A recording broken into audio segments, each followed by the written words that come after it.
first American pope in history. So this is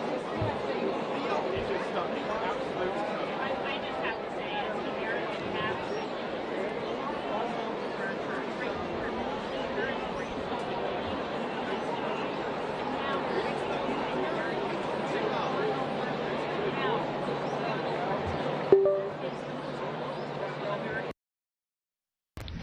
So you can see still the like little pockets of red where all the cardinals are standing on the balconies. And from our Vati drone footage, you know, and seeing it from above there, it's a unique view perched above in front of the facade and looking down at them as they're on the balconies there, awaiting now as the new Pope, as we mentioned there, Cardinal Robert Francis Prevost, and Pope Leo XIV. The 14th. Yes. Pope Leo the 14th. Pope Leo Yes. the 14th. The 14th. Yes. And of course, Leo the 13th was the great social reforming pope for us. He was the great social reformer. Yeah, and he died in 1903, so still fairly recent in the grand scheme of things. Was Pope Leo the one with Rerum Novarum? Yes, exactly. There you go, good memory. Yes. From my seminary days. And then his successors wrote other encyclicals every 40 years afterwards. So he started like a on the trend. social, yes, and it's really one of the constitutions of Catholic social ministry and Catholic probably social I would doctrine. say a pope needed for our times with all the social challenges the world has today. Yes. And he's, relatively young, 69 years old, born on the 14th of September, 1955, as we mentioned, in Chicago, Illinois, and so 69. Well, and Father Paul, as you were just saying, I agree, and maybe Father Bob, you can really stress this point because you work in social humanitarian, exactly, integral human development. So this is an important aspect of the church. The Catholic Catholic social teaching, I think, is important. Very. And it's often called the untold story of the church, or perhaps the hidden secret of the church, and it has so much, and there's a lot of development. And was one of the needs discussed by the cardinals during their congregations this last week too. So. Exactly. Oh, there we see the American flag. There's flag there. People are thrilled about this. Yeah, and there's quite a number of American students. Dr. O'Donnell was here, and he was going to be in the square with his American students. So you can imagine them cheering. Yes. It'll be a treat for them, indeed. Yes. I can imagine the scene. The house I live behind is the Basilica of St. Augustine, where we have also the tomb of St. Monica inside there. Yes. So it must be a great day for all the Augustinians there. Yes. Yeah, very special day. Yes. Indeed, he.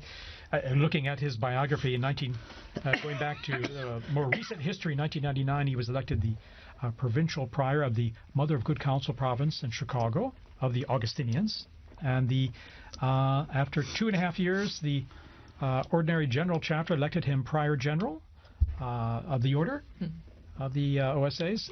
Ministry again entrusted to him in 2007 at their Ordinary General Chapter. And reading here, in October 2013, he returned to his province of Chicago to serve as teacher of the professed and provincial. He served as, and then let's see, his roles there. And 3rd of November 2014, when Pope Francis appointed him apostolic administrator of the Diocese of Chiclayo in Peru, where he served many years, and he was made a bishop there, and served there for many years. And then in March 2018, he became second vice president of the Peruvian Episcopal Conference, so working as a missionary there, a missionary bishop as well in Peru. Here we're seeing these beautiful shots of the Vati drone there, of at the same level almost of those balconies, and all the cardinals kind of crowded in those balconies. And they look like they have the same anticipation that we do. Exactly. Exactly.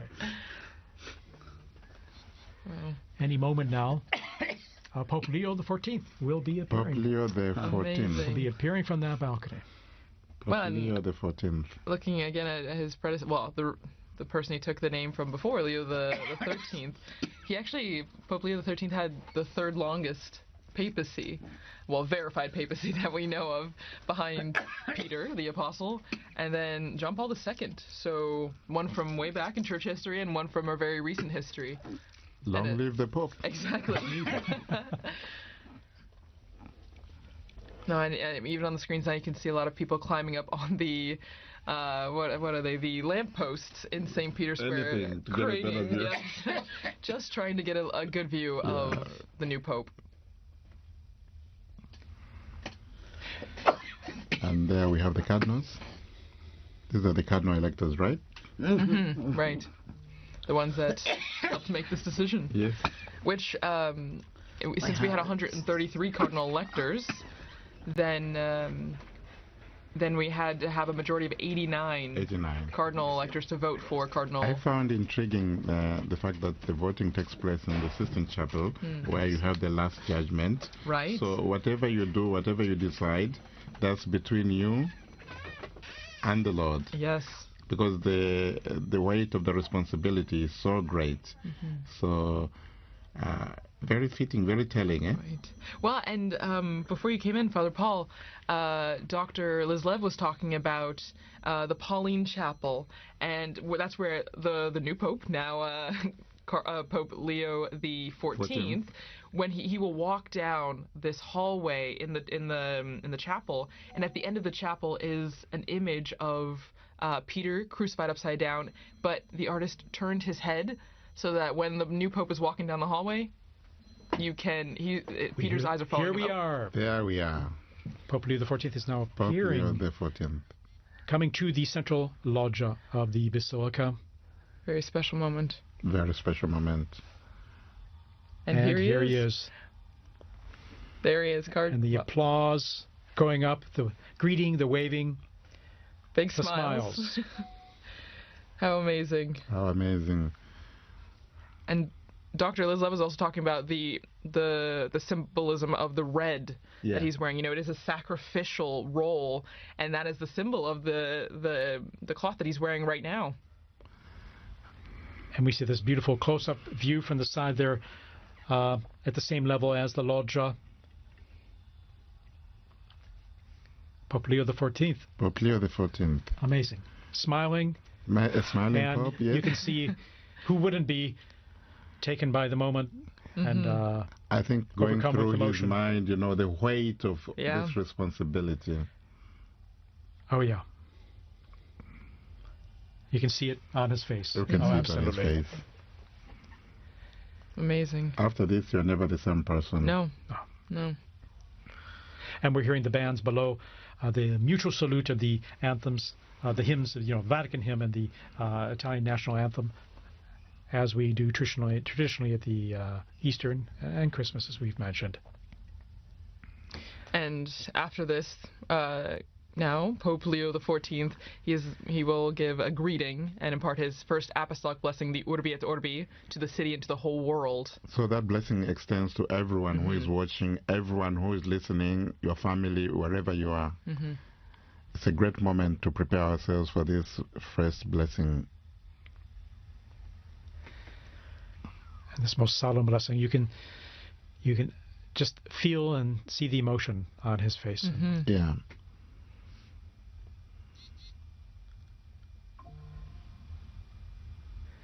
And the crowds there gathered in St. Peter's Square, still arriving, we're being told, from the avenues surrounding the Vatican there, the streets and the...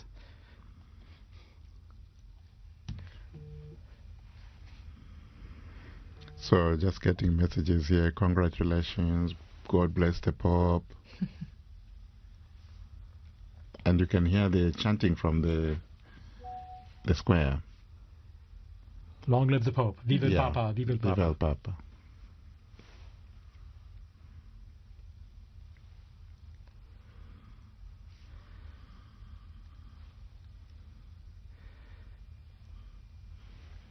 And we're all silent now, awaiting his first words.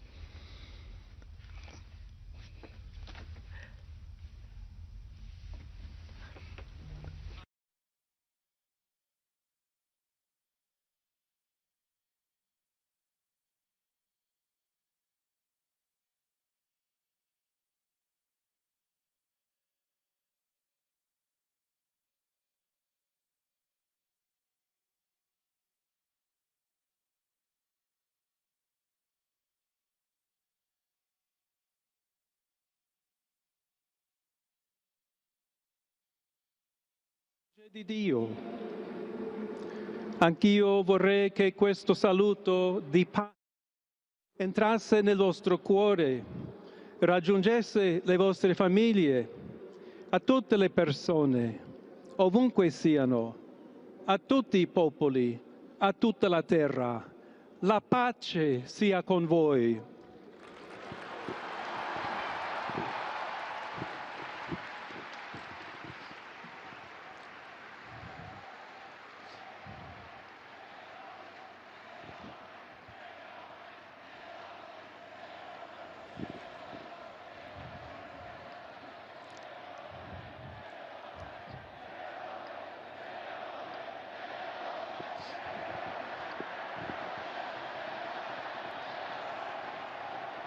Questa è la pace di Cristo risorto, una pace disarmata e una pace disarmante, umile e perseverante.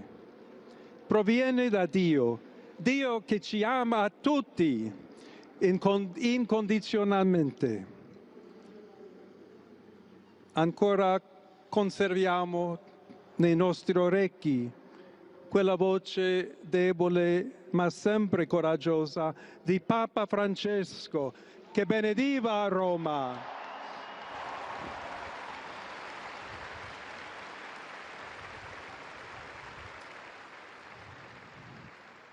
Il Papa che benediva Roma dava la sua benedizione al mondo intero quella mattina del giorno di Pasqua.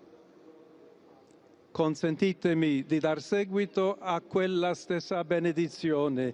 Dio ci vuole bene, Dio vi ama tutti e il male non prevarrà. Siamo tutti nelle mani di Dio. Pertanto, senza paura, uniti, mano nella mano con Dio e tra di noi, andiamo avanti. Siamo discepoli di Cristo. Cristo ci precede. Il mondo ha bisogno della sua luce. L'umanità necessita di Lui come il ponte per essere raggiunta da Dio e dal suo amore.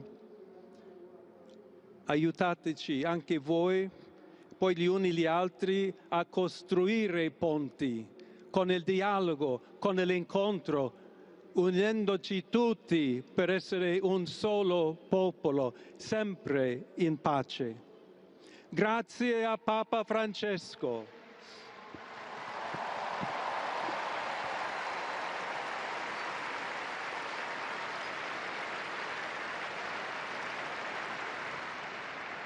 Voglio ringraziare anche tutti i confratelli cardinali che hanno scelto me per essere successore di Pietro e camminare insieme a voi come Chiesa unita, cercando sempre la pace, la giustizia, cercando sempre lavorare come uomini e donne fedeli a Gesù Cristo.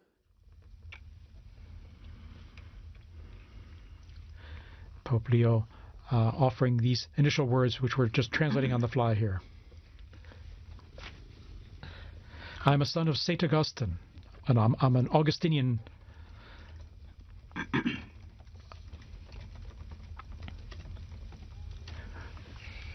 who said, with you I am a Christian, and for you I am a bishop. So may we all walk together towards that, to the place that God has prepared for us. May we walk together, accompany each other. To the Church of Rome, a special greeting. As Bishop of Rome, of course, his special greeting. We've got to look at how we can together be a missionary church, a church that builds bridges, that is always open to receive everyone, just like in this square, to receive everyone, to welcome everyone. Our charity, our dialogue and love. And now, a greeting in Spanish. Please allow me here to.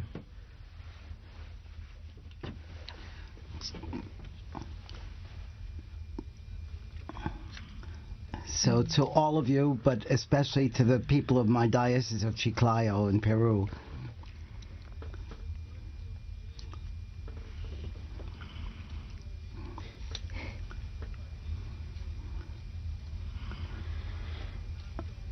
where we had such faithful people accompanying the bishop, and we had such faithful people helping the bishop. To all of you, the people of Rome and of Italy,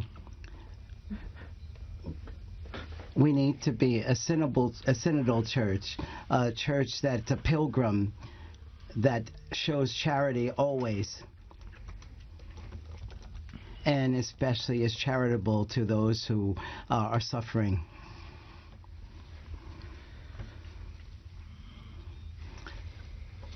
Today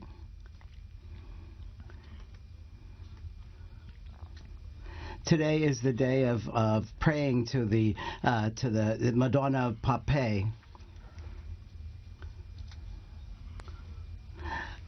Our Blessed Mother Mary always wants to be close to us. She always wants to intercede for us through her love. So let us pray together for this new mission, for all of the church, for peace in the world, that she will help us give us a special grace, our Mother. So, Hail Mary, full of grace, the Lord is with you. You are blessed among women, and blessed is the fruit of your womb, Jesus. Holy Mary, Mother of God, pray for us sinners, now and at the end hour of our death.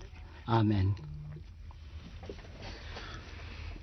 Pope Leo XIV there. Pope Leo XIV, very interesting. A few themes coming out already there from his first speech, talking about peace. Mm-hmm. Indeed, saying a greeting of peace. May my greeting of peace enter into your hearts and reach your families. All people, wherever you are, all peoples of the entire planet. Right. May peace be with you. God's peace be with you, he said. And here we see him in after having given that opening and beautiful words. Continuing also the message of Pope Francis, where he even said in Spanish and Italian, tutti, tutti, tutti, todos. And the Holy Father, Pope Leo, and to all people in the square and all receiving or hearing this through new technology, online, everywhere, offers his the plenary indulgence in the formula established by the Church. We pray to Almighty God that he may keep the Pope and protect him and guide the Church and the entire world. Now he'll give this most solemn blessing to the entire world, to all of you joining us. To everyone. So we now prepare ourselves to receive this solemn blessing wherever we are, at home, in your car, at work, wherever you are.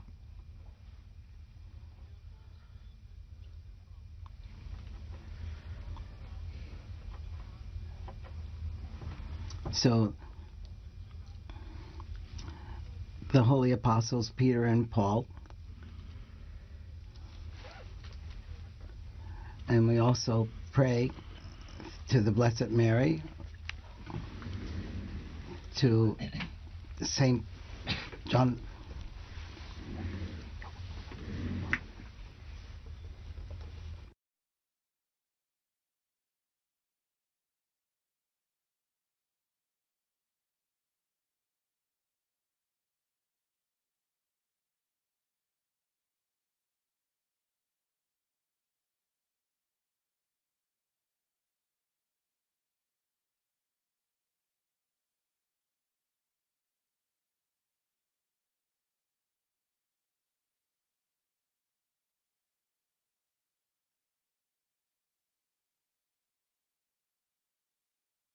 gratiam et consolationem Sancti Spiritus, et finalem perseverantiam in bonibus tribuat vobis omnipotens et misericors Dominus.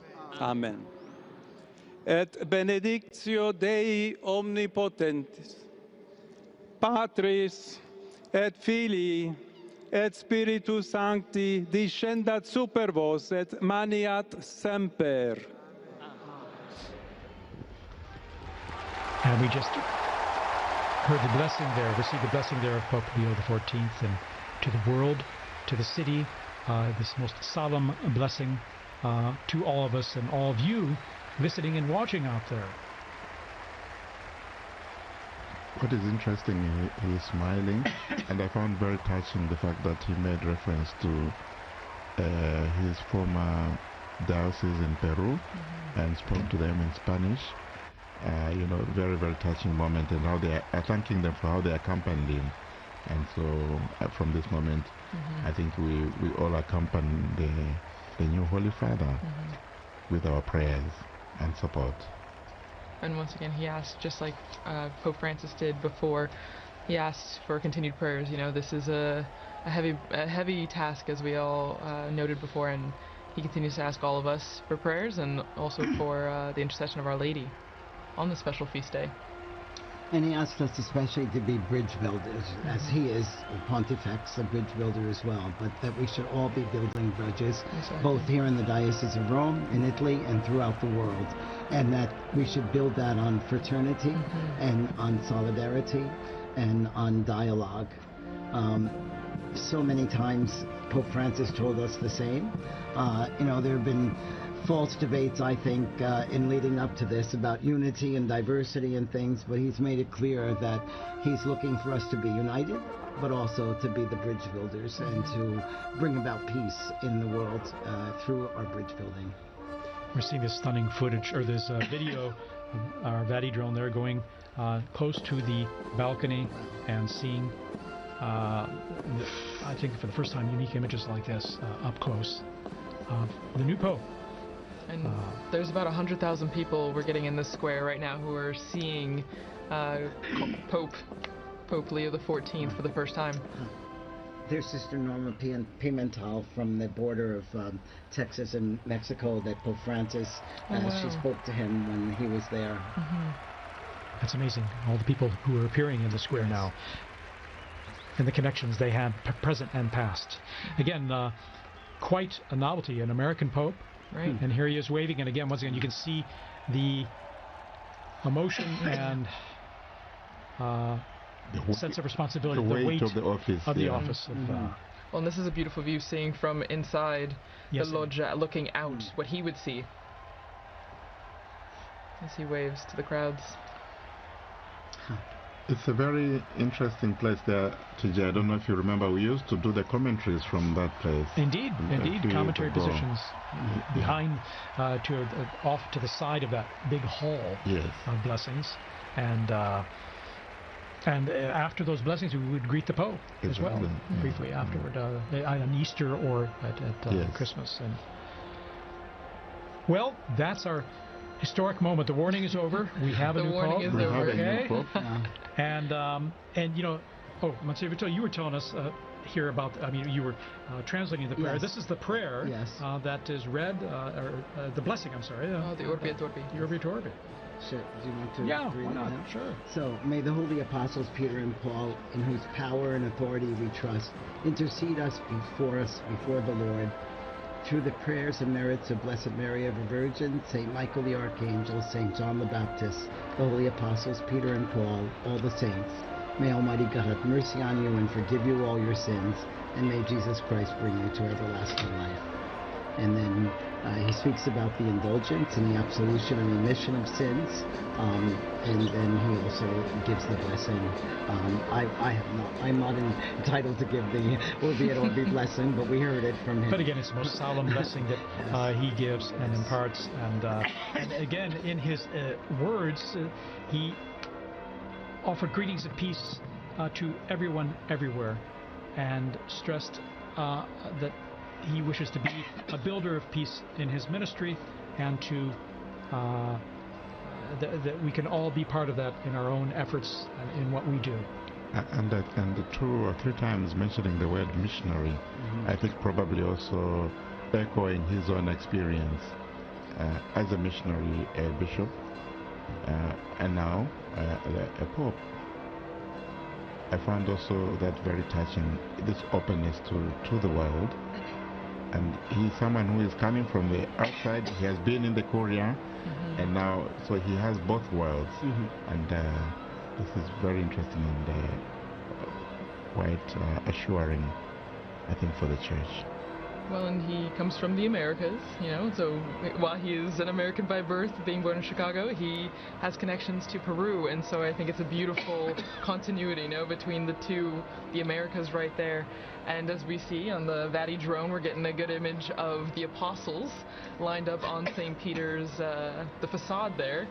And you still see the massive crowds that have gathered, over at least 100,000 people, both in the piazza right there and beyond, past Via Conciliazione and our office even. Indeed. And then again, that grace of the 2 colonnades is just unique. It has a warm feeling to it of welcoming and embracing those present there in the crowds. Now we're going to try and go back down on to the square there to our own Joseph Tulloch in the square. Our roving journalist. Our roving reporter. We're trying to connect with him. Again, it happens that the cell coverage there gets pretty saturated, even if it's pretty extensive. So we're waiting to link up with him to get some direct feedback from him. But while we wait for that, as you were just mentioning, TJ, about the arms of the colonnade, and that ties in perfectly with what Pope Leo XIV was talking about also in his Urbi et Orbi, the blessing and the greeting, where he speaks about we need to be welcoming to all people, tutti, tutti, tutti, todos, todos, todos. And so it continues. I mean, you get that welcoming embrace from the square, but then also from our new Pope, which is a continuity also from the late Pope Francis, who initiated that, with his famous line, todos, todos, todos. Exactly. Everyone is welcome. It was interesting that he said, for you, I'm a bishop. With you, I'm a Christian. Yes. That was really beautiful. A quotation from St. Augustine, I think, yeah? Well, and it's true. It's a nice, it's a good way to identify himself, that we're all Christians, but he's also a shepherd when he was a bishop, but then now as the Bishop of Rome and the head of the Catholic Church.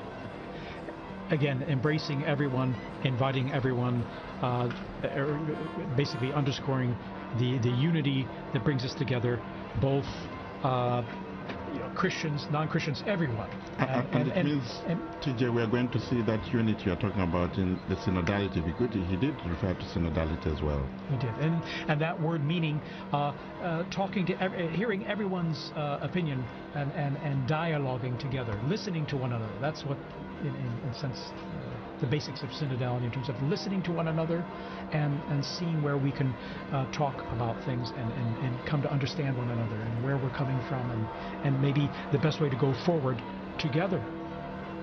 And we're going to be on, just to let you all know, we're going to be on the air here for a little while longer, at least another, probably about an hour here, to provide more updates on what's happening and trying to connect to St. Peter's Square there with our own Joseph Tulloch. We're trying to get through there, and once we get through, we're going to chat with them and get some a sense of what it's like out there. I mean, the crowds are still there, although the square is slowly starting to empty now. And we're seeing the bands there that just performed earlier leaving. And again, an incredible moment. It's amazing to have a pope from North America, from the United States, and but one who's also lived and worked internationally, as you mentioned, Peru, and then here at the Vatican. In fact, his Italian is very fluent.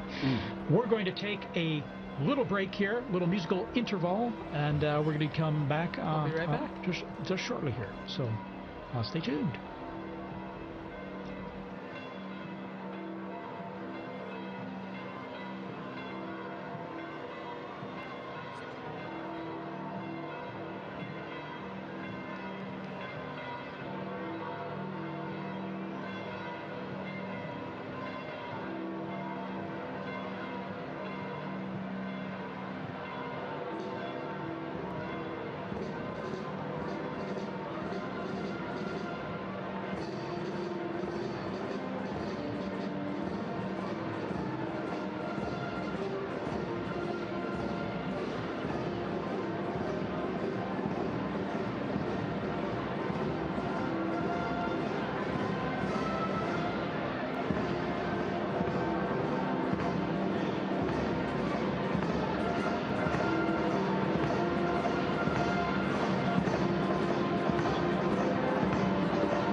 Cardinal Robert Prevost, now Pope Leo XIV, presented to the public, received with cheers and jubilation by the crowd in St. Peter's Square.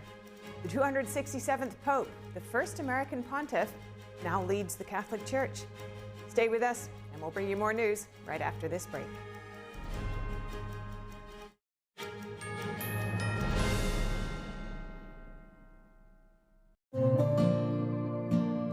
Imagine a coffee that cares for your health. Expertly fermented with a 50 enzyme complex to enhance flavor and remove bitterness. Small batch roasted to a decadent medium dark, resulting in a brew that is gentle on digestion, low acid, and up to 90% less caffeine than regular coffee.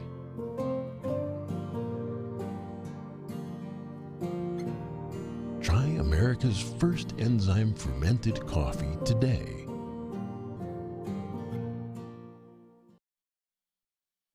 You can talk to me if you're feeling sad. Thanks for hearing me out, bro. Whenever you need to talk, I'm here, okay?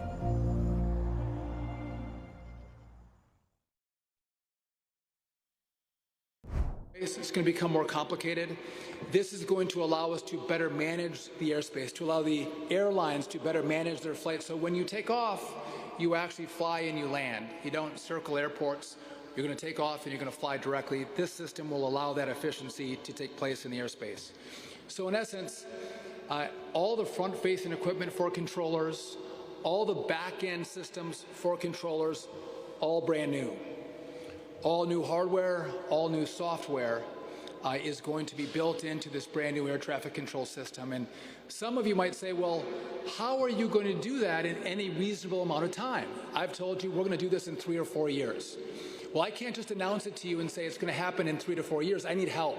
I can't do it by myself. And it's going to take the help of the Congress to make that happen. Part of them are here today.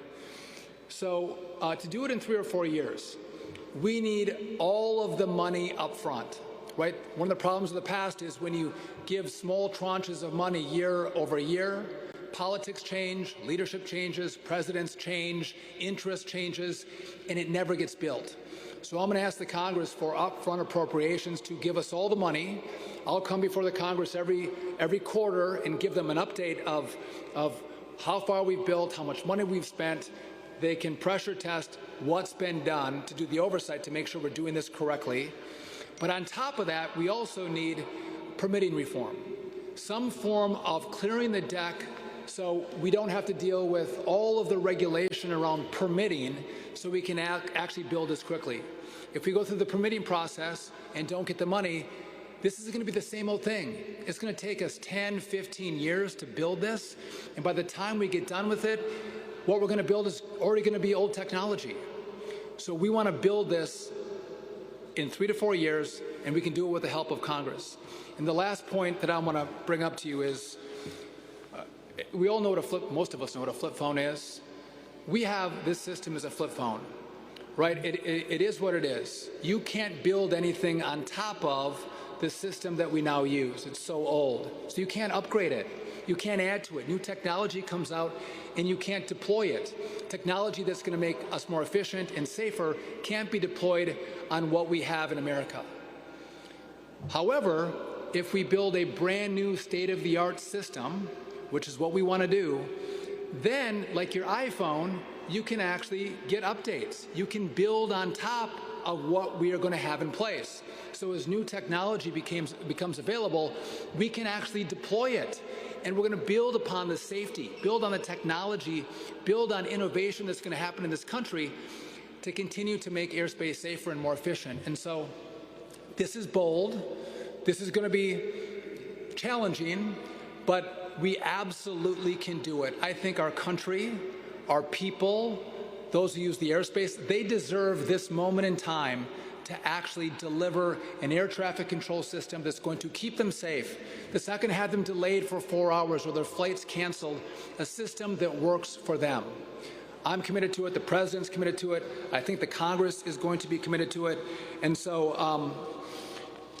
with that, what I'd like to do is, there's been a lot of individuals who have participated in making this happen, and one of the key players who have helped this vision of what we're announcing today is the acting administrator of the FAA, Chris Rushlow, which I don't know where Chris is at.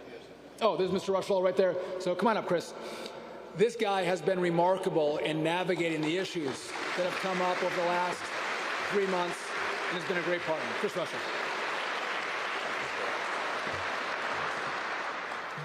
Thank you, Mr. Secretary. Like you, I just want to take a moment to say thank you to the families of the American Airlines Flight 5342 families that are here today. It's your voices and your advocacy that will continue to drive us to make the system better. So thank you for being here today. So let me start by saying today marks a major milestone in aviation for America. It's a day that will bring the strength of this community, this aviation community, together with the strong leadership of President Trump and Secretary Duffy. This is a moment that's defined by unity and resolve. We're all here today to commit to taking bold steps to build a new world-class air traffic system that is safer, more efficient, more resilient, and better prepared to meet the needs of the future. We all know we're facing challenges in our nation's air traffic control system today. But let me be clear, that didn't happen overnight. But it's long past the time where we need to fix this problem. And that's why I truly appreciate the Secretary's decisive actions that reflect a commitment to innovation, to efficiency, and most importantly, a safe and reliable aviation system. At the FAA, the safety of the traveling public and the people that work within that system remain the highest focus for us. While air travel remains the safest form of transportation, unless we take bold action now, we will continue to see delays and disruptions. Fortunately, President Trump and Secretary Duffy have made this issue a national priority.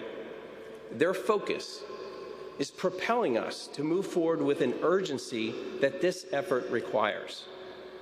We're not just planning for the future, we're actually building it.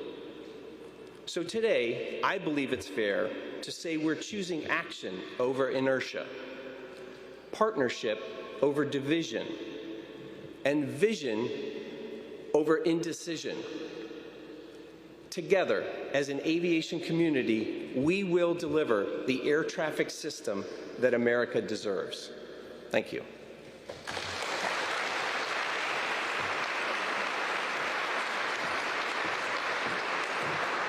You know, as we do this, it's a multifaceted approach. It's the President, it's us at DOT, the FAA, but Congress is a key part of this.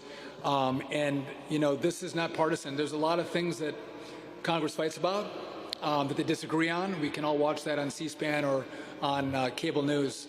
But this is an issue that they truly work together on. And what I'd like to do is bring up two that we have with us today, Congressman Rick Larsen, the ranking member of the committee, and Sam Graves, also the chairman of the committee. And I'd also like to bring up Jennifer Hamady from the NTSB to join us as well. And I know we also had Jerry Moran from Kansas, who was here earlier.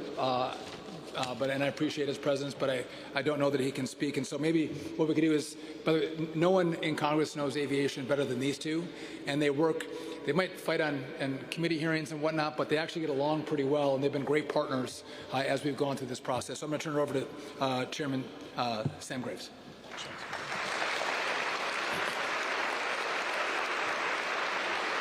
I want to offer my thanks to the DCA families for being here and taking the time to come. And I wish Senator Cantwell and Senator Moran and Senator Cruz could be here. They're in the middle of a vote series, and which is obviously what they have to do, but you've got the two most important members of Congress in transportation right here, and Rick and I, when it comes to getting things done. But Sean, I got to thank you, Mr. Secretary. Your work and your strong commitment to this process is absolutely, it's absolutely outstanding. You know, we've known for decades that the air traffic control system is outdated, and Congress has passed a lot of laws to help the FAA try to get this done, and we're nowhere even remotely close to what the end goal is. And so I can honestly say in all my years in Congress, I've never seen a secretary or a president so committed to getting this done, which means it's going to happen. And so the House of Representatives, at least the Transportation Committee, in our budget process, the bill that we passed last week, we put a down payment in on this for $12.5 billion to do all of those things that Sean was just talking about. I think we will see that through to the end, and we will start this process, and there will be more money that comes along later. But with that, this effort is long overdue. It's critically necessary, and again, Mr. Secretary, I commend your effort in your ongoing process, and also to supercharging the air traffic control recruitment system, which we worked on in the last FAA bill. But I look forward to working with you and all the stakeholders out there to get this thing done right away, by the way. So thanks.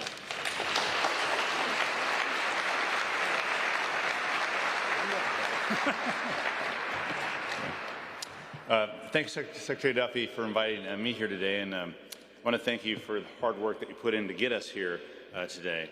I do want to start as well by recognizing the families of the January 29th DCA mid-air collision as well. The pain that you're going through is an instigator for all of us to get things right as we move forward on aviation safety. Last year, my colleagues and I came together to draft, and eventually Congress passed, an overwhelmingly bipartisan 2024 FAA reauthorization law, a law that established the to-do list for ATC modernization.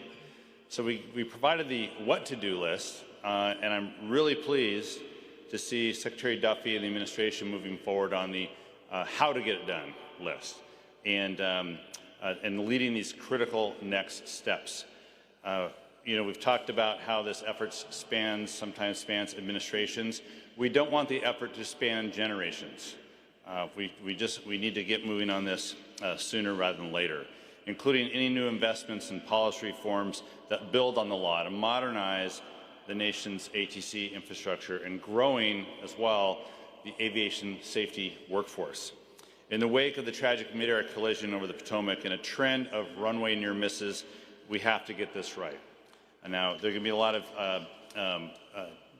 proposals to the proposal when it comes out, I'm sure, but Secretary Duffy can look forward to my T&I colleagues in Congress with Sam and me working to formally review that process and getting to a point to make it work.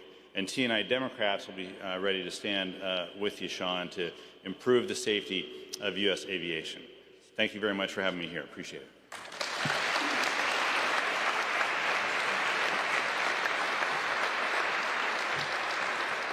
I think as these two gentlemen who sit on different sides of the aisle would acknowledge, this is not politics. This is America. It's an American mission, and I am pleased to introduce someone who I got to know way better than I would have. Well, I would have liked to get to know you well, but we spent a lot of time together, and I don't think we've had a better head of the NTSB than Jennifer Hamady, who's looking out for safety, giving ideas, and how we can make our system safer across all modes. And so I'm pleased that she's here with us today. Chair of the NTSB, Jennifer Hamady.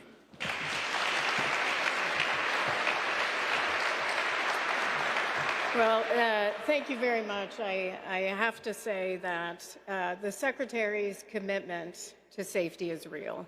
He started saying that this is bold, but I have to tell you it is absolutely necessary to ensure safety in our skies. So I do want to thank you, Secretary, for inviting me here today. I also want to thank members of Congress, certainly the families.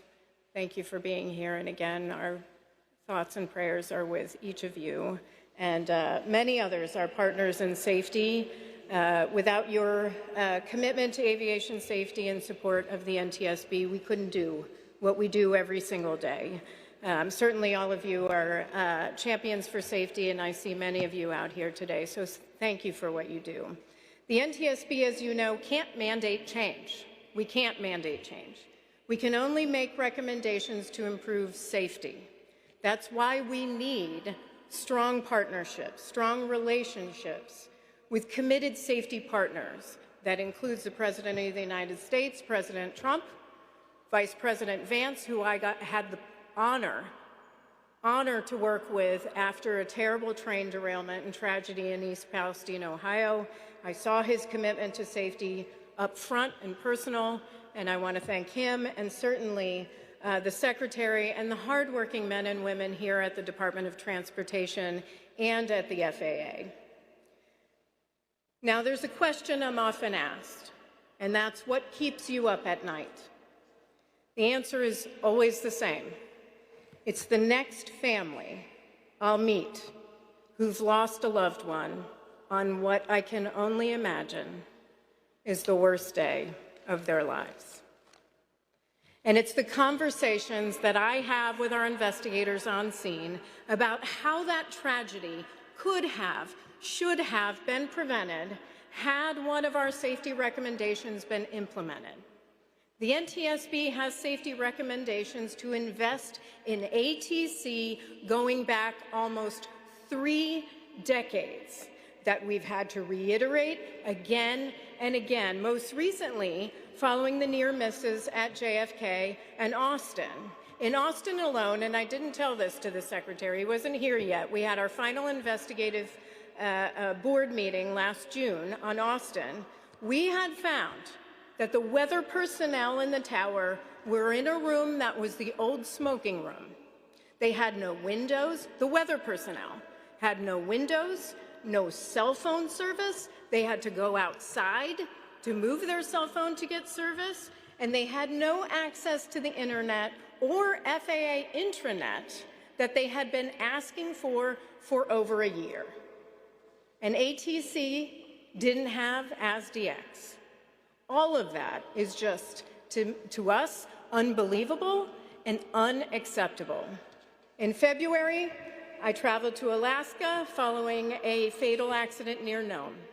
I met with pilots who highlighted ongoing safety concerns, including repeated outages of AWOS that sometimes go months without a fix, and gaps in pilot reporting of poor weather, which is something that we're looking into as part of that investigation. And as chairwoman, I've continuously highlighted the need for real infrastructure investments in ATC and in technology that will give our nation's air traffic controllers the tools they need to ensure safety in our skies. I welcome today's announcement. The fact is, an aging system poses an untenable risk to safety. I said it after DCA, I'm going to say it now. An untenable risk to safety. And I am hopeful that the vital investments that we're talking about today will not only bring us closer to implementing NTSB's safety recommendations, but achieving our ultimate goal of zero aviation deaths. It's a goal I know that all of us share. No one entity, though, can do it alone. To save lives, it'll take every single stakeholder at all levels doing their part. And lastly, I think it's important that we recognize this is Public Service Recognition Week. So I want to thank the public servants who keep the national airspace operational 24/7, including over 14,000 hardworking air traffic controllers, 14,000 today, but thanks to Secretary Duffy, growing. So I hope that'll be even more in the future. So it's an honor to fight alongside each of you to improve safety, and thank you for this opportunity to join you today.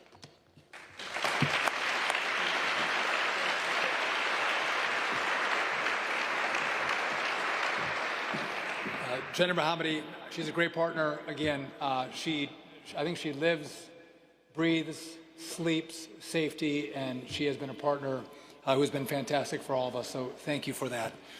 Now, listen, as I mentioned, we have 55 stakeholders, groups that are here today, again, from different philosophies, different walks of life, but this group that believes that this mission is critical, that it's good for them, good for Americans, good for America. And this coalition would not have come together the way it has without the Airlines for America President and CEO Nick Callio. Nick, if you would come on up and talk to our group. Nick has been a force to be reckoned with. Thank you.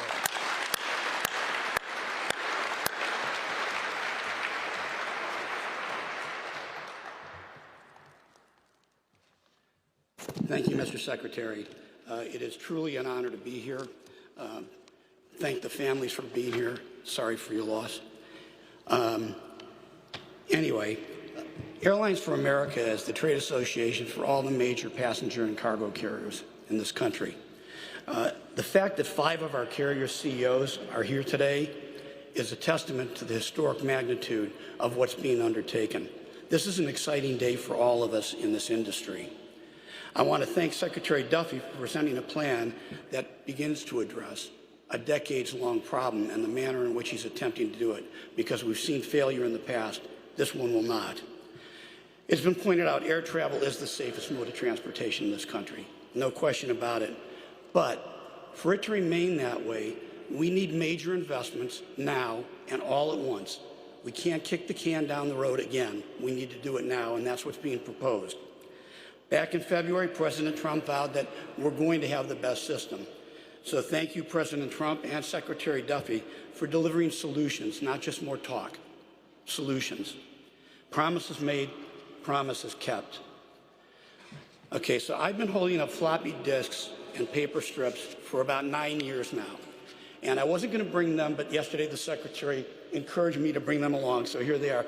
People can never believe this. But here's the good news. What's happening here today is going to put these things out of business for good.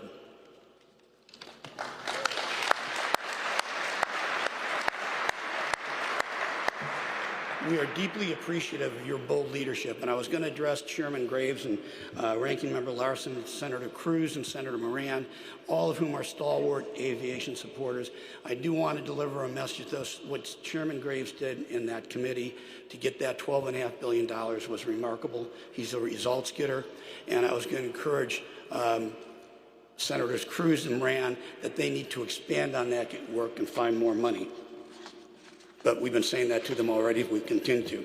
So, ladies and gentlemen, this is a once-in-a-lifetime opportunity.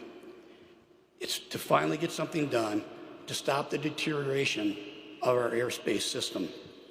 That's why today, and the Secretary's alluded to it, we're announcing a new coalition, the Modern Skies Coalition, which is comprised of over 50 organizations of all types, airports, manufacturers, labor, general aviation, airlines, commercial space, and others. We have never seen anything bring this level of unity to that community since I've been around, and much longer. And the reason is because everybody wants to seize on this opportunity. As the Secretary pointed out, this group often has our differences, but we're glued together here. We are laser focused on making this proposal a reality. And we're going to work together to bring a spotlight on it. The coalition has already released its statement as of a short time ago. There will be, I believe, a reference to a website that I think you'll find extremely informative. So in conclusion, I want to say that earlier this week, the Secretary said, we all fly, our families fly, so let's get it done. We could not agree with you more. I have 4 grandchildren with a 5th on the way, and I want them to grow up with the same confidence in the system that we have all been able to have. So thank you very much.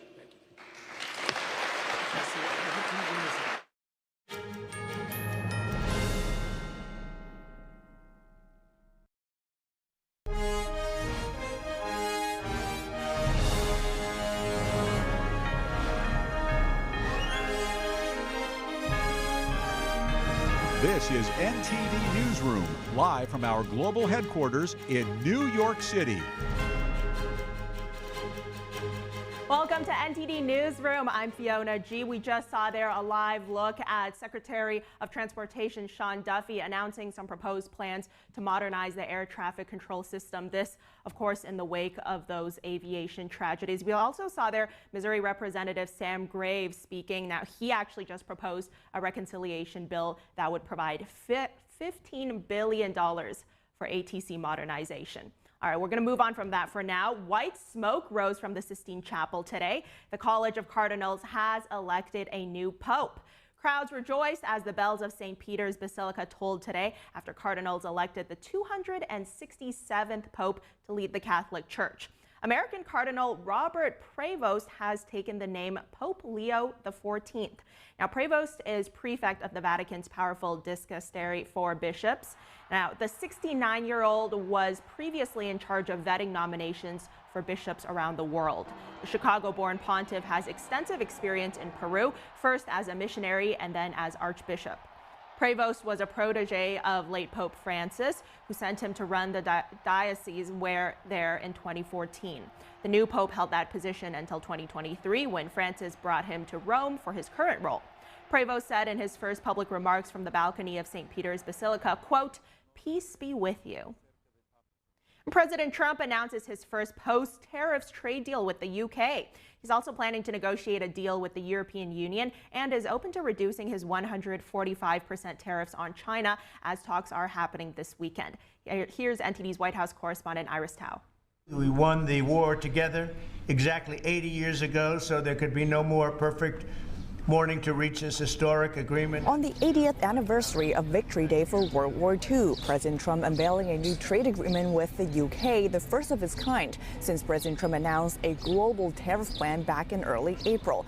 This new agreement, Trump says, will bring in billions of dollars and increase market access for American exports. Especially in agriculture, dramatically increasing access for American beef, ethanol, and virtually all of the products produced by our great farmers. The larger goal Trump and the UK Prime Minister say is to boost fairness and protect jobs in both countries. Reciprocity and fairness is an essential and really important deal. This is going to boost trade between and across our countries. It's going to not only protect jobs but create jobs. Opening market. Specifically, the agreement will leave in place a 10% baseline tariff that Trump imposed on Britain. But the U.S. will cut its auto tariffs from nearly 30% to now 10% for 100,000 British cars, the UK's top export to the U.S. It will also reduce tariffs on UK steel and aluminum down to zero. That was a joint national security focus. In return, the UK will open access to American beef, ethanol, and other farm products. While details of the agreement remain to be ironed out in the coming weeks, and that the deal serves more like a framework or like a springboard, like the UK calls it, for future cooperation, and the Trump administration officials emphasize that Trump played a major role in closing this deal. This would have taken Jameson and I 3 years, maybe, and instead we got it done in 45 days, certainly because we work for Donald Trump. And on other countries, President Trump says the U.S. is working on a deal with the EU and that he's open to cutting his 145% tariffs on China, depending on how talks go this weekend between Secretary of Treasury Scott Bessent and his Chinese counterparts. Trump further says that he wants China to open up and let American businesses in. But that'll be the greatest thing that ever happened to China. The people will be happier. They'll buy for less.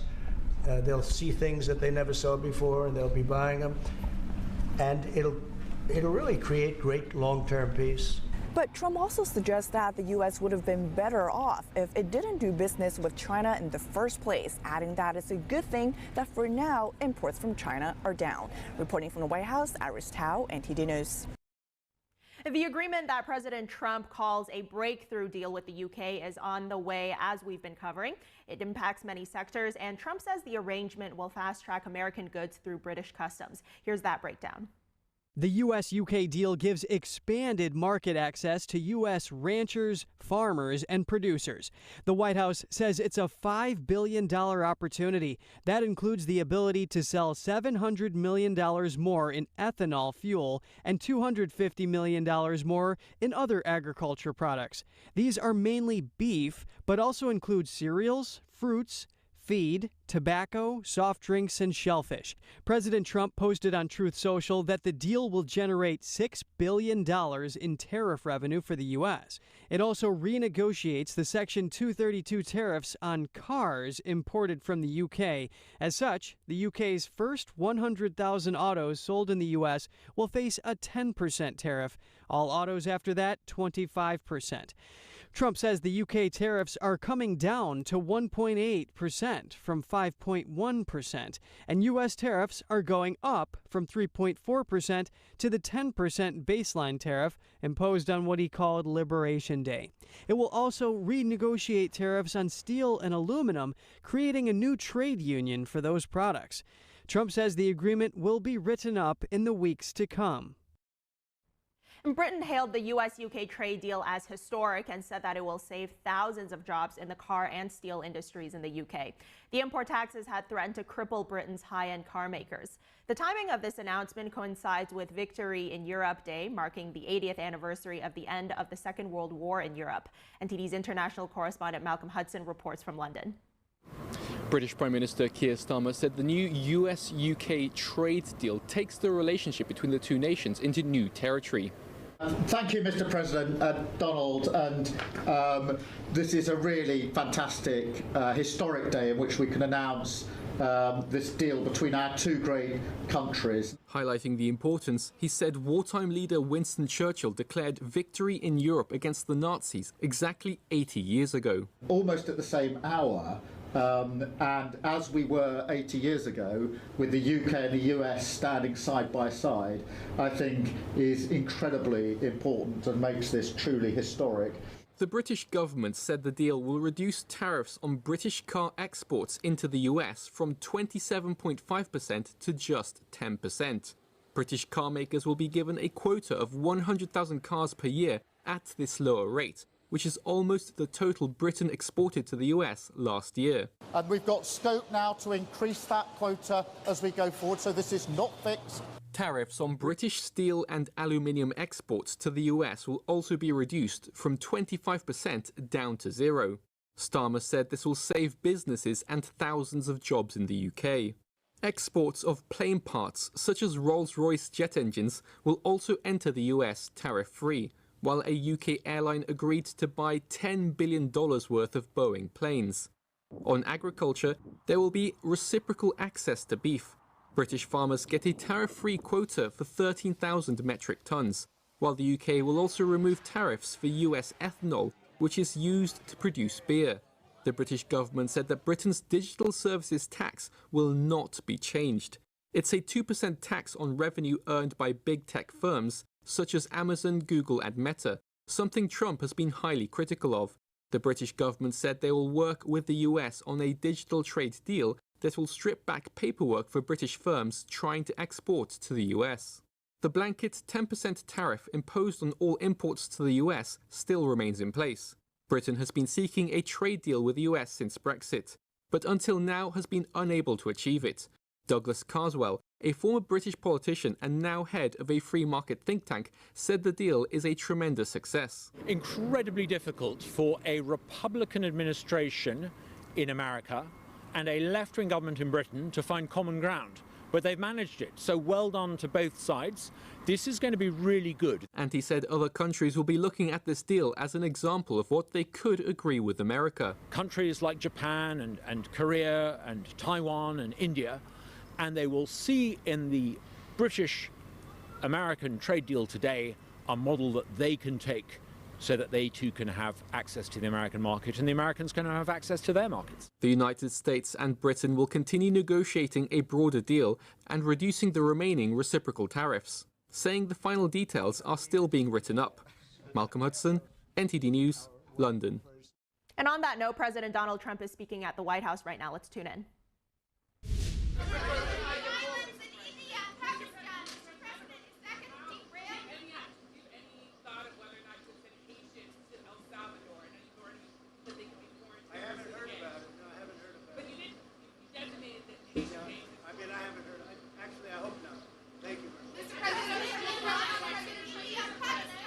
All right, unfortunately, it seems there we just missed what the president said, but we'll update you when we get more information on that. Let's move on now to a panel. We're going to keep on talking about this U.S.-UK trade deal. We're now bringing on Jim Gilmore, former U.S. ambassador to the Organization for Security and Cooperation in Europe and former Virginia governor, as well as Daniel Lacalle, chief economist with Tressis and author of Freedom or Equality. Ambassador Daniel, great to have you both on today. Ambassador, let's start with you. What do you think of this deal?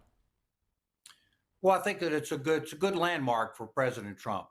He has made tariffs one of his 4 or 5 key initiatives since he has become the president. He has declared a great deal of national policy. But now this announcement today is with our closest friend, together with the Canadians, our closest friend.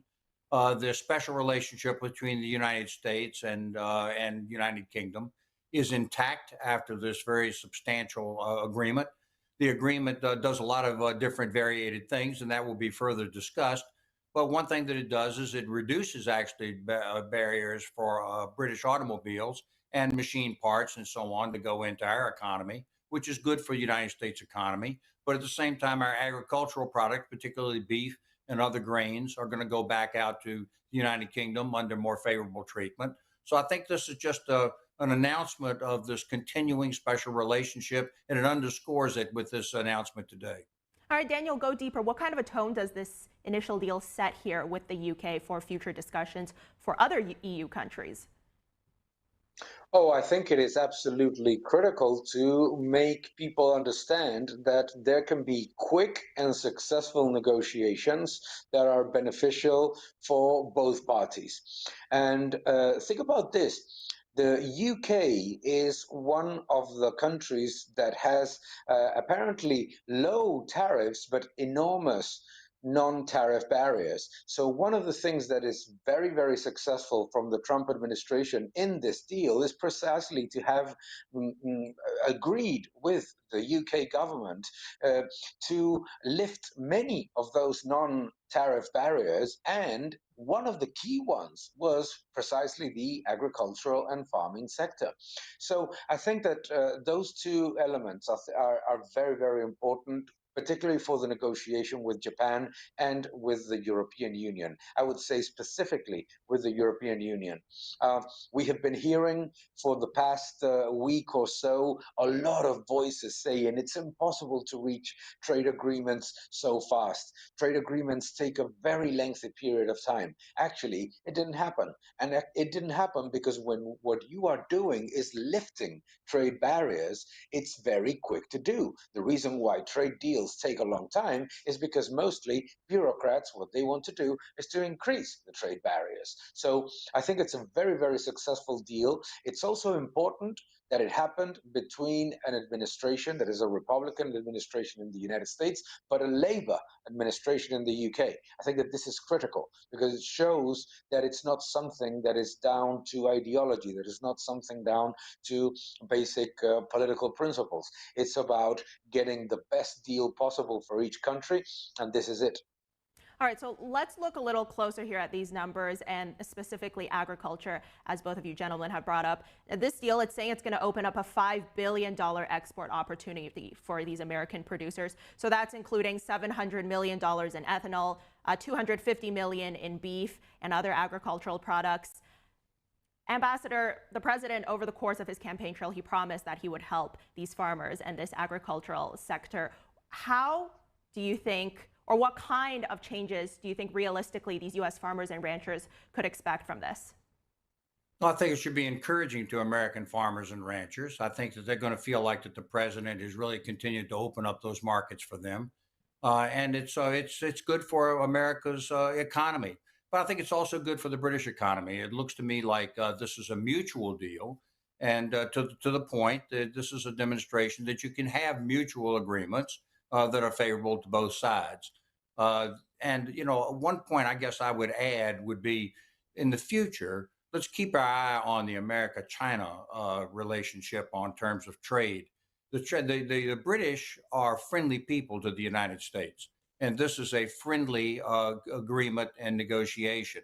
On the other hand, the Chinese have declared themselves to be adversaries to the United States, even though their economy is very tied in to the United States economy. I think that it gives an opportunity to really reduce this aggressiveness that the Chinese have been displaying, but at the same time to reduce their capacity to build an economy that is going to be adversarial to the United States. So that's something in the future. Meanwhile, to this point, this is a thing to be very happy about, this United States, United Kingdom agreement. It's the special relationship, and it continues to this day. And I love that you bring up China, Ambassador. We're going to get back to that in a moment. But Daniel, first, tell us about the UK's sentiment from consumers and producers alike when it comes to these U.S. agricultural products, because I, for one, have heard from some UK individuals that they're concerned about the quality of these U.S. exports. That makes no sense. That makes no sense. If you think about what the deal achieves, is actually an improvement on all aspects. And the UK part of the deal includes that the guarantees in terms of health and safety are going to be untouched. Because obviously this whole idea that American agricultural products or farming products are of low quality is a stupidity, if you allow me to use the word, that is often used by the protectionist, cronyist sectors in some countries. No, that's not the problem. The UK is going to benefit from it. The US is going to benefit from it. But I think it's critical in the UK, the word is relief. Because what everybody knew in the UK from the previous weeks of tariff talks and all the different announcements of Liberation Day, everybody knew that it was going to be a disaster for the UK. It was going to be a disaster for the steel industry, which is about to close. So the steel industry at least is going to be saved. It was going to be an absolute nightmare for the automotive industry.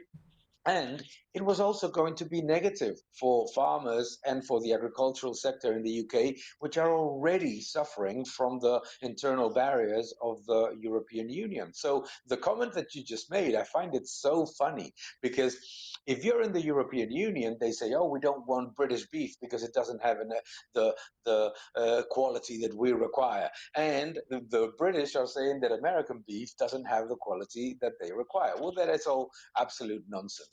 American beef is phenomenal. Every time that I go to the United States, I enjoy it immensely. And the UK beef is also phenomenal. And what all of these countries need to do is what President Trump has achieved with this, which is to start lifting non-trade barriers. I think that this is the key element of the agreement. Figures are coming from the tariff side. I really don't care about that as much. What's really important and what's really going to get a multiplier effect on the economy, both on the United States and the UK in this particular case, is lifting the non-trade, the non-tariff barriers. Sorry. Ambassador, your response to that, specifically on these non-tariff barriers, Ambassador. Well, I think he's right. I also would invite all of our United Kingdom cousins to come to the United States to our steakhouses, because they really are quite phenomenal. Listen, I think I'd like to focus just a moment on the steel industry and aluminum also. The United States imports, and it's good that we're going to be in a position to import from our best ally, and it's high quality from the United Kingdom as well, because we need that steel for our development here as well. So just because we're importing something doesn't mean that it's a loss for the United States. To the contrary, it's a win for the United States. And I might add that in my previous studies several years ago, it was pointed out to me that China produces steel and wants to export to the United States, but that the quality is not there the way that it is in some of our better import partners like the United Kingdom. So this once again gives us one more vehicle to be sure that we don't have to be so dependent on China as we go forward. Or frankly, I hope in the future that the Chinese change their attitude towards the United States of America and can go back once again to being a more normal country that really wants to improve the quality of their lives as opposed to attacking other people. This kind of announcement today points the way, perhaps, for China to do something in a more civilized way. To the ambassador's point, Daniel, let's talk about the steel industry and specifically the impact that China has had on the UK steel industry, because it's interesting. It seems that this deal that we're seeing so far, it almost indirectly targets some of these Chinese threats that the president has been talking about. This 25% steel tariff, it's now going down to 0. This is aimed at helping the UK's struggling steel industry, Daniel. Oh, absolutely it is. Absolutely it is. The UK steel industry has been demolished by two negative factors. One is internal, is the absolutely atrocious energy policy of the different UK governments. That is a fault of the UK on its own. But the other is what the ambassador was just mentioning before, is that there's been a tremendously unfair competition coming from Chinese steel manufacturers that receive gigantic subsidies and that basically don't make a profit. They're basically companies that are running to stand still and that basically try to export as much as they can just in order to balance their working capital requirements, but they're not profit-making businesses. So dumping low-quality steel has been a significant challenge. And this one is a good deal, particularly because it starts to put a solution to something that will require, as Ambassador was saying, a much more significant negotiation with China that has not been playing by the same rules as the UK or the European Union or Japan. And on the topic of China, Ambassador, part of this deal, it's also creating this secure supply chain for pharmaceutical products. And we've also heard the president saying repeatedly that the U.S. needs to stop relying on China for these types of essential products like pharmaceutical drugs. Well, again, I think this is the beginning of a shift of American policy. And if I was in Beijing and I was in the government and I was asking myself whether President Xi's aggressiveness is really good for the country of China, you know, I would ask myself, what happens when the United States begins to make their deals and to get their supply chains moving elsewhere? That's really not in China's best interest, but that's tough. As long as they behave in such a false, aggressive way, then we're at liberty to communicate with our best allies and to do something different. Pharmaceutical-wise, I think there's still a lot of negotiation yet to be done in this. And I think that what we're seeing right now, however, is a big win for President Trump, and even a bigger win, I think, for Prime Minister Starmer. I think this is a good leadership for both people, and it's a good announcement, I think, for both countries. All right, got a couple of minutes left here, gentlemen. Daniel, first to you. There are some concerns. Some people are saying, although this is a preliminary deal, they think that Prime Minister Starmer, he's choosing an imperfect deal over no deal at all. What do you respond to that with? There's nothing more imperfect than no deal.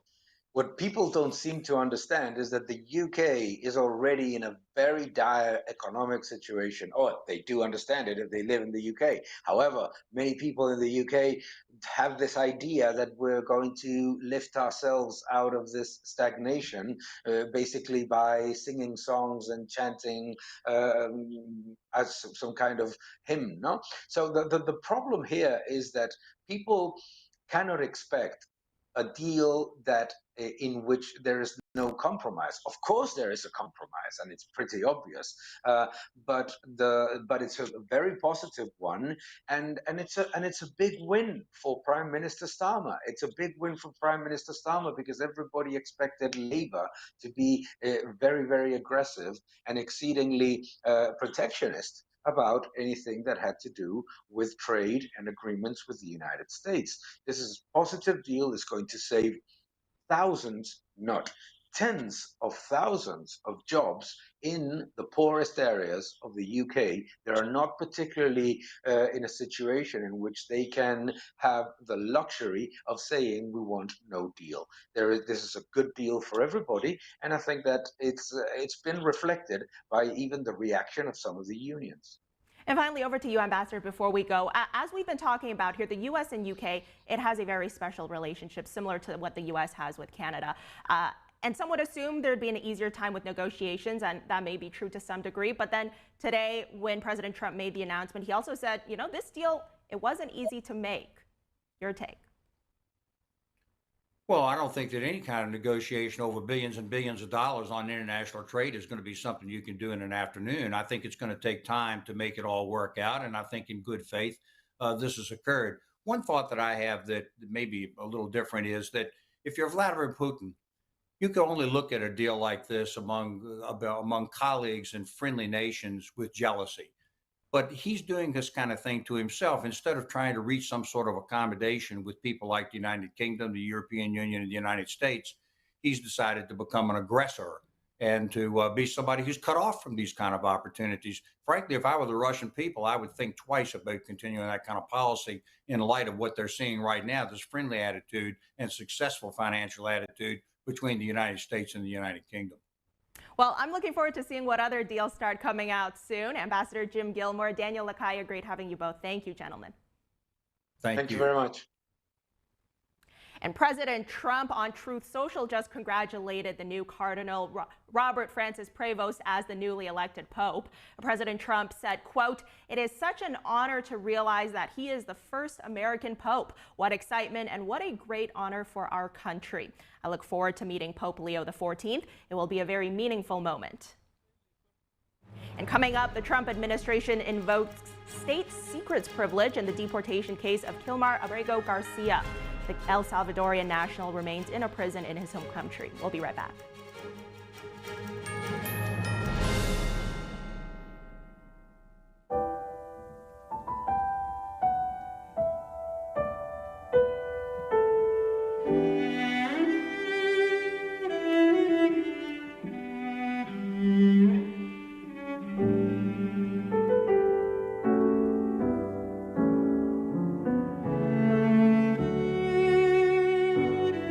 大提琴不仅仅是一件乐器，它是有生命、有感情的，需要我们精心的照顾。往往我们一个小小的动作，可能都会对人情绪产生微妙的影响。天音的品牌是福星，我们对于传统的理念很荣幸被神韵艺术团选为指定供应商。时间是酿造音色的不可替代的陪伴。我跟大提琴已经有60多年的友情了，每一把琴都有它自己的个性，熟悉它，才能真正发挥它的潜力。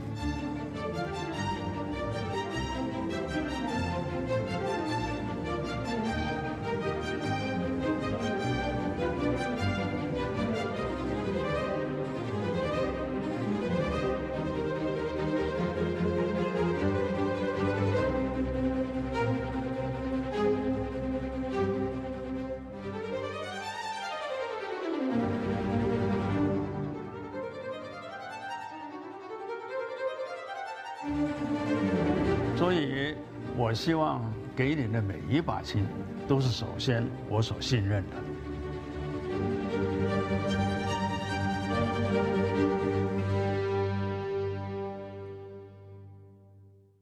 Hi, I'm Ryan Blaney, a third-generation race car driver, and we dedicate a lot of our time to going as fast as possible. My grandpa Lou is the reason why my dad and I started racing, and I'm really proud to follow in his tracks. But when my grandpa was diagnosed with Alzheimer's, it was a very unexpected bump in the road for us. I've learned a lot on this journey with my grandpa Lou, and the memories of my grandpa will always be with me. And in our family, we're used to getting involved, and I encourage you to do the same, especially when it comes to caring for your loved ones. When I think about Alzheimer's and the impact it had on my family, I recognize that losing a race isn't such a bad day after all. It's important to notice if older family members are acting differently, experiencing problems with their memory, or having trouble with routine tasks. Talking about Alzheimer's can be really tough, but if you notice something, have a conversation with your loved one. Encourage them to see a doctor or offer to go with them. Early detection of Alzheimer's can give your family time to explore support services, make a plan for the future, and access available treatments. If you or your family are noticing changes, it could be Alzheimer's. Talk about seeing a doctor together.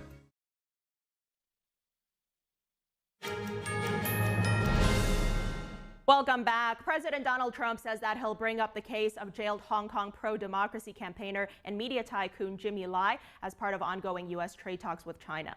In a radio interview with Hugh Hewitt yesterday, the president said he thinks talking about Jimmy Lai is a very good idea and also added that they'll put it down as part of the negotiation. Now, Lai started the Apple Daily newspaper in Hong Kong with the aim of maintaining free speech. The newspaper closed down in 2021 after authorities raided their offices and froze their accounts. Lai was then arrested and charged under a sweeping national security law that Beijing imposed on Hong Kong. And moving on, top executives at American AI giant OpenAI, Microsoft, and AMD appear at a U.S. Senate hearing today. They're outlining ways that Washington can stay ahead of Beijing in this AI race. A Senate committee is looking to cut regulatory barriers to U.S. artificial intelligence after China's DeepSeek shocked the world with its capability. The U.S. tech industry has seized on that development to lobby the Trump administration for more favorable policies. It's arguing here that promoting worldwide use of AI that reflects democratic values instead of authoritarian ones is a matter of national interest.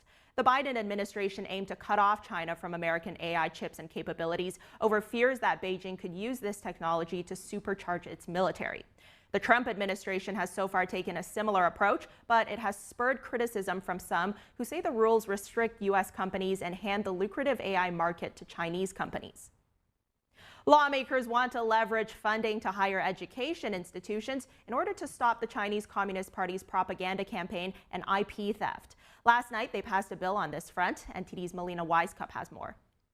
This bill, which passed on a bipartisan basis in the House, restricts the Department of Homeland Security from funding colleges and universities that have a relationship with the CCP, where it's deemed that the CCP is using that environment to steal research from the U.S., advance the intelligence and military ambitions of the regime, or suppress students' freedom of speech, particularly when it regards them speaking out against the regime itself. While the bill was bipartisan, there were several Democrats who opposed it, some saying they felt that the definition of Chinese entities of concern that the bill addresses is too broad and could have unintended consequences. When asked the chairman of the Democratic caucus about it, he says he opposes the effort because he would have preferred Republicans to use floor time differently in a way that addresses issues closer to home. Listen. This bill would affect 5 college universities and campuses. Doesn't address driving down costs, doesn't address the healthcare crisis that they're starting, doesn't. While the bill's author and the chairman of the Select Committee on the Chinese Communist Party, John Molinar, said that this issue is closer to home than many might think. The CCP efforts to infiltrate America's universities are intended to manipulate curricula, suppress academic freedom, and monitor Chinese students here in the United States. These talent recruitment programs are a win-win for China. China wins twice. First, U.S. taxpayers are funding their research, not China. And second, China then uses the research it would not have otherwise had to advance its own economic and military interests. Now, this comes at a time when Stanford's independent newspaper just publicly stated that they found out that the CCP is carrying out a widespread intelligence gathering campaign at their university, threatening students to force them to comply and cooperate with the regime. NTD has not independently verified that information, but the report is consistent with what we've seen over the years on several occasions at different universities. Now, with it having already passed the House during last Congress, it stalled in the Senate. Now it's passed the House this Congress. We'll have to see if the new Republican majority in the Senate will make a difference this time around. Reporting from Washington, D.C., Melina Weiskup, NTD News. President Trump suggests that he might get China involved in convincing Russia to end the Ukraine war. Chinese Communist leader Xi Jinping is among the leaders in Moscow today, strengthening ties with the Kremlin. Here's NTD's international correspondent Arian Pazdar. Chinese leader Xi Jinping on Thursday, joining Russian President Vladimir Putin at a banquet hall in Moscow. Socialist leaders from Venezuela and Cuba are in Russia as well, but Putin called Xi the main guest during this week's visits. Russia is celebrating the 80th anniversary of the end of World War II. Putin and Xi signed a joint statement agreeing to strengthen economic ties. The two countries seek to boost trade and investment by 2030. Putin previously requested a 3-day ceasefire for this week's visits. But a Ukrainian soldier on Thursday says the fighting continues as normal. There have already been 3 strikes in the 7 hours and 46 minutes of the ceasefire, so the facts speak for themselves. Meanwhile, in the U.S., President Trump was asked about China's involvement in the peace process.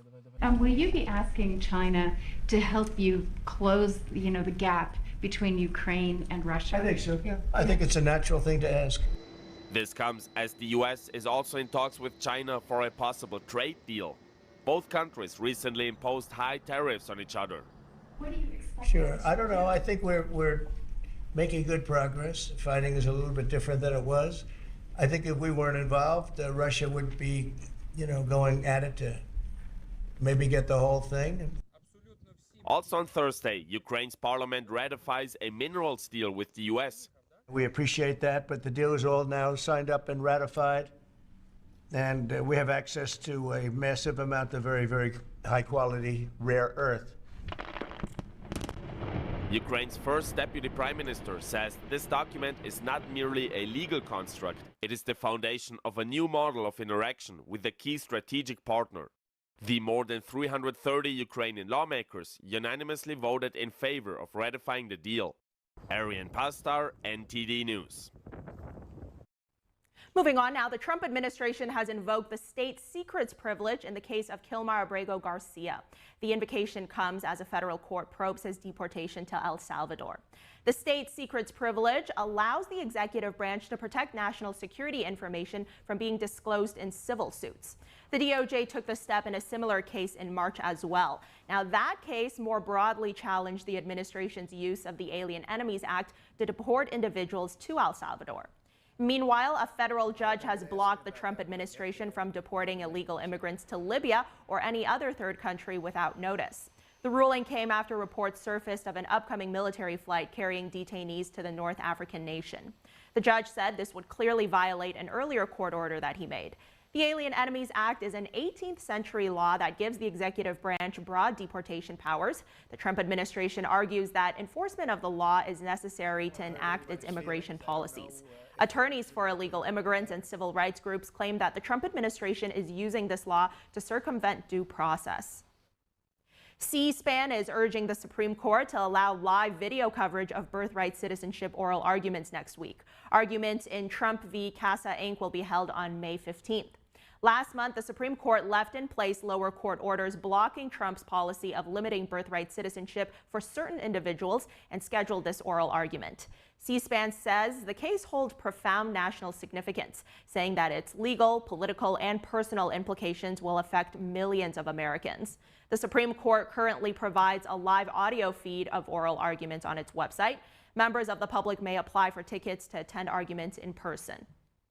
The Trump administration released 60,000 additional files on the 1968 Robert F. Kennedy assassination yesterday. Director of National Intelligence Tulsi Gabbard says after the release of the initial documents 3 weeks ago, officials searched the FBI and CIA warehouses and uncovered the additional documents. It's not immediately clear if they contain any new information about RFK's killing. Kennedy was a U.S. Senator from New York and former Attorney General running for the Democratic presidential nomination back in 1968. He was shot at an L.A. hotel shortly after delivering a speech that marked his victory in the California and South Dakota primaries. Kennedy was 42 years old. A federal lab in Maryland recently halted high-risk infectious disease research. The facility studies threats like Ebola, COVID-19, and Lassa fever. NIH Director Jay Bhattacharya wrote on X yesterday that it all began with a serious incident involving biosafety. He says a contractor at the lab deliberately cut a hole in a biocontainment suit over a personal dispute with a coworker. Bhattacharya says he won't reopen the lab until he is satisfied that it can be done with zero risk to public safety, writing, quote, "No more lab-generated pandemics." He also criticized the media over the incident. He says they tried to paint HHS Secretary Robert F. Kennedy Jr. as an anti-science individual when he was acting responsibly to protect the public from a high-risk lab with a poor safety record. Federal officials yesterday released images of last month's fatal helicopter crash that killed 6 people. The preliminary report shows the New York City sightseeing helicopter broke into 3 sections before then crashing into the river. It says several witnesses heard a number of loud bangs from the helicopter before it broke up and then descended into the river. This report does not draw a conclusion on the cause of the crash. 5 family members and the pilot died in the April 10th incident. A probable cause will be determined in the agency's final report. And an update on tensions in India. Pakistan says it killed 40 to 50 Indian soldiers during the recent fighting. It also says its military used Chinese-made aircraft to shoot down 5 Indian fighter jets yesterday. Pakistan said it shot down the jets after India launched airstrikes on what it said were terrorist sites inside Pakistan and Pakistan-administered Kashmir. India has not responded to Pakistan's claims or confirmed any losses. A spokesperson from the Chinese regime's foreign ministry said they are not familiar with the matter when asked about those Chinese jets. Pakistan also says that it downed 25 Indian drones across the country. It says it did so after what it called a serious provocation from New Delhi that wounded 4 soldiers and killed a civilian. At least 21 airports across northern India were shut today after New Delhi struck 9 sites in Pakistan, raising fears of escalation. Flights continue to avoid the airspace over northern India and Pakistan today as well. Pakistan says Indian strikes yesterday killed 31 civilians. More people were killed on both sides of the border in heavy exchanges of fire that followed. Over to Germany, the country's domestic spy agency has paused its classification of the Alternative for Germany Party as an extremist organization. The AfD hailed this decision in its fight against the designation. The agency said it would not publicly call the party a, quote, confirmed right-wing extremist movement until a court rules on the party's lawsuit against the label. Germany's domestic intelligence service moved last week to classify the AfD as extremist, produced strong reactions among German politicians. Some lawmakers have called for a ban against the party. The AfD has portrayed the effort as an attack on democracy. The controversy also sparked strong criticism here in the U.S. Secretary of State Marco Rubio called on German authorities to reverse their decision. Yesterday, Senator Tom Cotton called for American spy agencies to pause intelligence sharing with German services. And we'll be having our special coverage tomorrow of the annual World Falun Dafa Day Parade. Thousands will be coming together right here in New York City to celebrate the anniversary of the public introduction of Falun Dafa, a spiritual discipline for both mind and body. It's a celebration of faith, freedom, and the strength of the human spirit in the face of persecution. That's going to be tomorrow at 11 a.m. Eastern, only on NTD News. When we come back, Microsoft founder and billionaire Bill Gates says he does not want to wait that long to give away most of his wealth.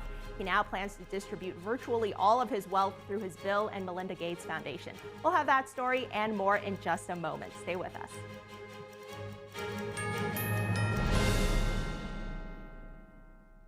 What if you could whiten your teeth by simply brushing your teeth? Now you can with Smile Actives, the teeth whitening breakthrough that safely gets your teeth white and keeps them white every day, just by brushing your teeth.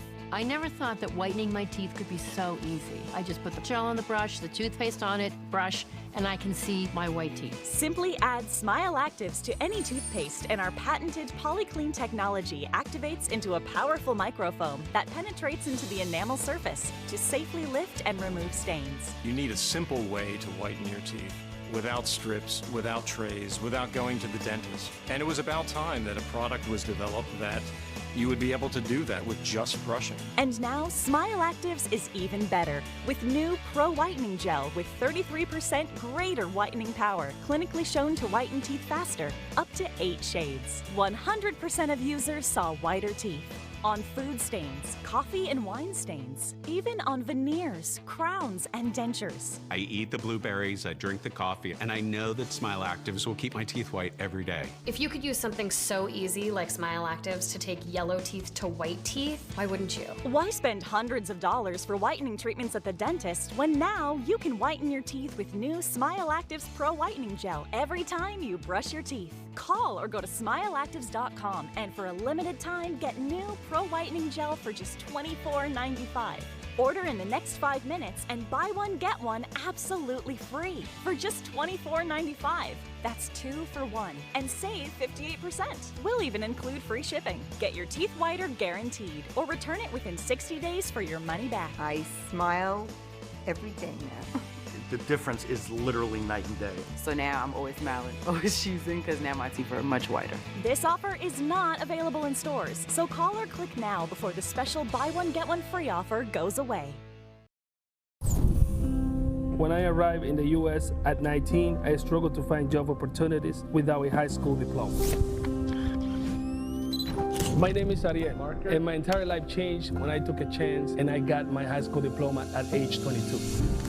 Everything I have, my education, my career, my marriage, I owe to the Adult Literacy Center and my teachers. They were with me every step of the way, helping with my English and math, making sure I pushed through all the challenges.